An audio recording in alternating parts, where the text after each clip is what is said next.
Many issues were highlighted in that review.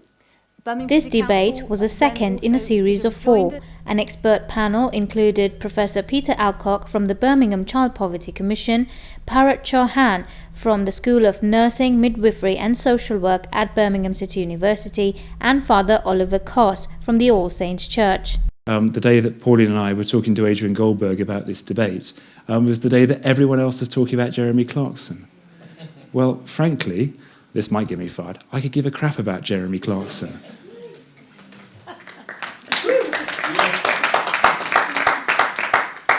My main point is that I want to be scandalised by child poverty a bit more because it is a scandal.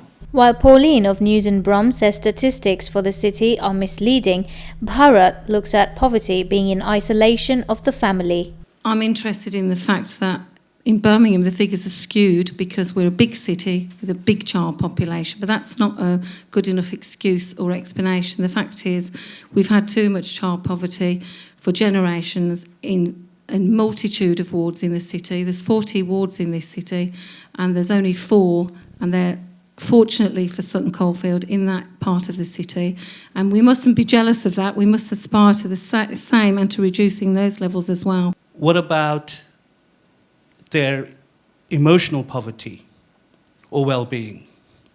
And does the child necessarily from Sutton Coldfield, are they in poverty in terms of economic well-being?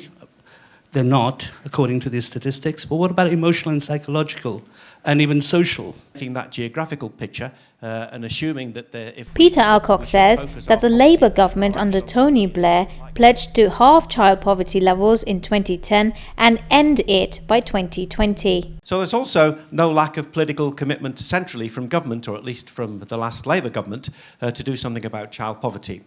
So why is it that child poverty still exists to the extent that it does? The debate for the evening ended with several members from the audience addressing concerns related to child poverty. The truth is now, work and education won't get you out of poverty. That's the sad fact. We need to share out the paid work. Greed is the root of poverty. What are we doing in a city where some people who have police and crime commissioner, he's a retired MP, he's a retired head teacher, and he's taking $100 grand salary. And when I asked him at the hustings, would he give up 50 grand?